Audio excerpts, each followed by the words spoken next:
99.5 FM. Kaieteur Radio.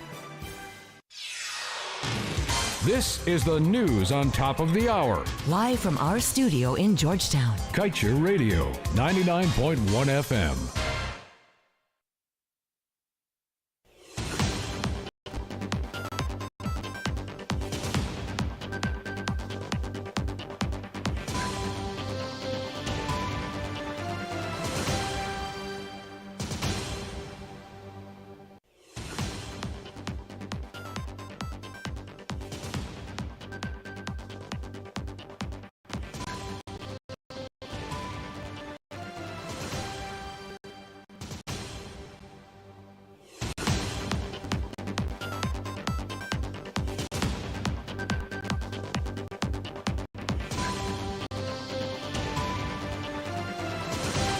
Very good morning to you. It is 10 hours, 1 in Guyana and right across the Eastern Caribbean. Welcome to your main newscast for today, Sunday, February 5th, 2023. My name is Joshua Van Sleckman, and we get to the news in details.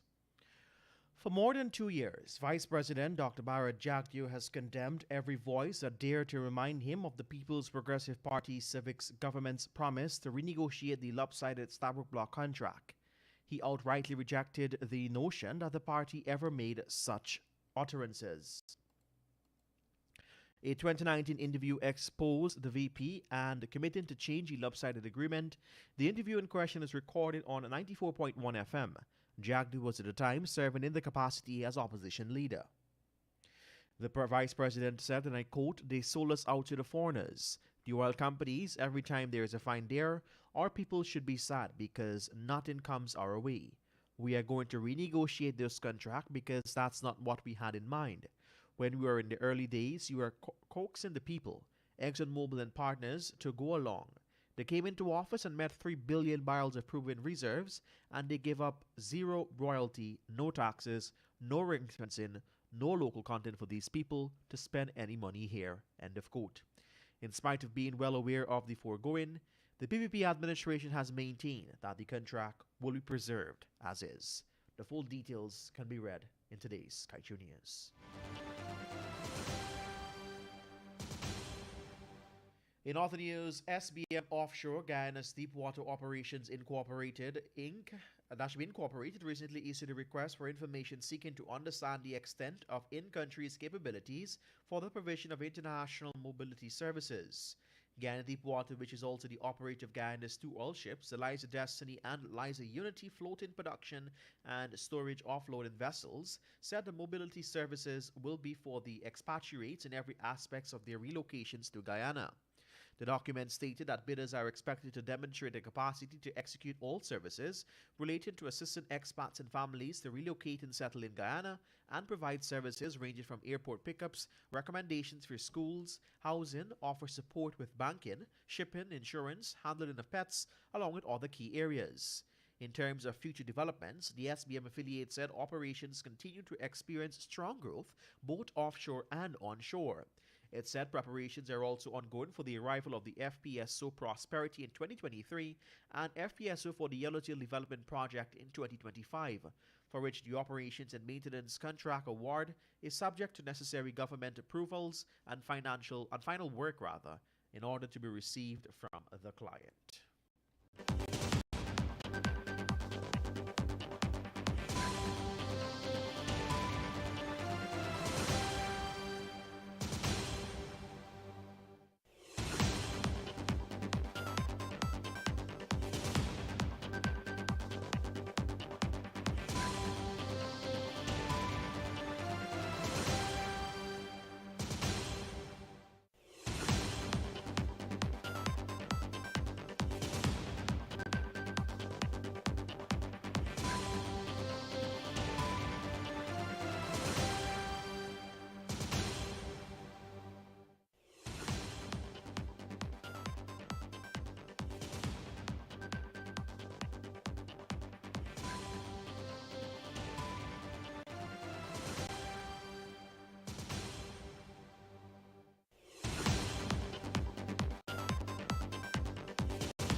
And continuing with the news right here on Radio. We tell you now that with plans already in place to welcome prosperity, Guyana's third floating production, storage, and offloading vessel, ExxonMobil Corporation's subsidiary, SO Exploration and Production Guyana Limited, has indicated that it will need its own dump site to ensure proper waste management.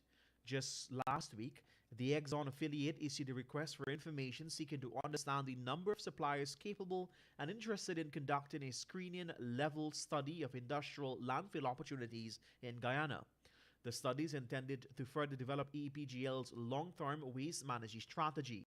At present, EEPGL said the H. Bosch landfill, HBL, is the only engineered landfill in Guyana for disposal of municipal solid waste and non-hazardous chemical and industrial waste.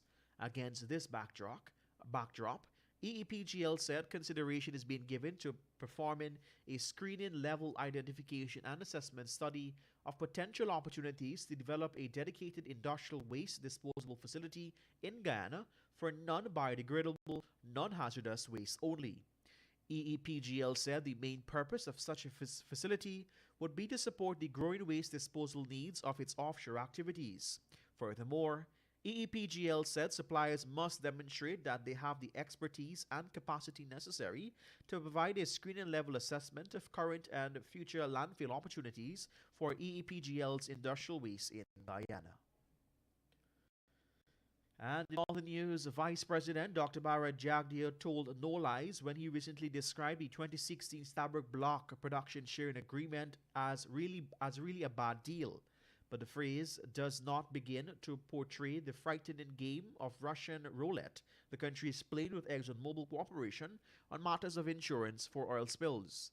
According to the PSA, there are a number of unbelievable items Exxon can recover without needing permission from the government. One of these pertains to insurance. It goes on to state that cost, losses, and damages incurred to the extent not made good by insurance are recoverable, including costs, losses, or damage resulting from, unless such costs have resulted solely from an act of willful misconduct or gross negligence of the contractor. Two matters are therefore clear. Guyana ultimately pays for its own cleanup costs unless it can be proved in a court that Exxon is utterly at fault. And in the meantime, Exxon is allowed to recover in full all insurance costs taken for the country's protection. For the time being, the Environmental Protection Agency said last year that a $600 million insurance policy is in place to cover costs related per oil spill. A parent guarantee from ExxonMobil Corporation is still in the discussion stage. And we tell you now that as ExxonMobil Guyana continues consultations across the country to hear the public's concerns on the sixth offshore oil project planned in the Stabroek Block, Kaieteur was denied the opportunity to ask questions after pointing out an earlier response to a question was quote-unquote insulting.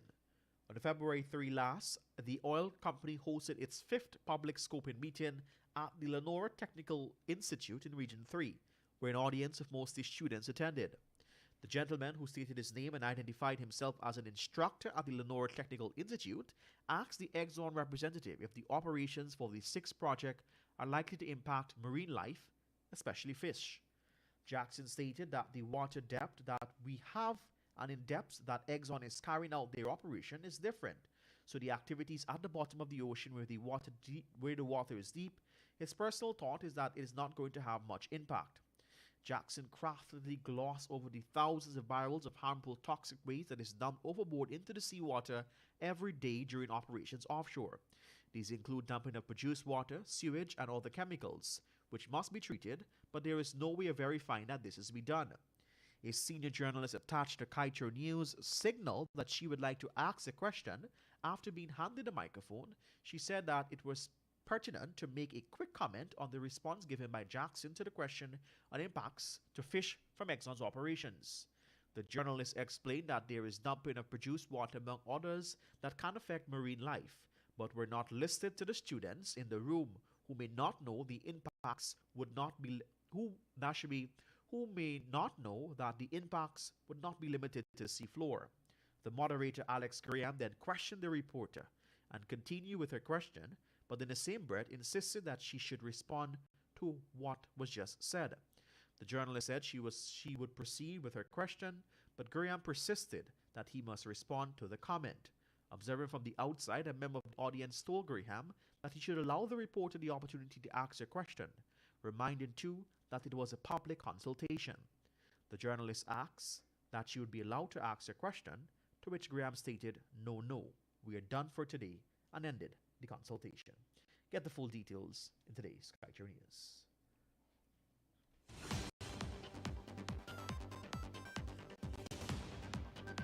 And with that, we've come to the end of your main newscast right here on Kaieteur Radio 99.1 and 99.5 FM. My name is Joshua Van Slyckman. Thank you for joining us. Have a great remainder to your Sunday. Coming up at 11 hours is going to be time for a rebroadcast of the Glenn Lal Show.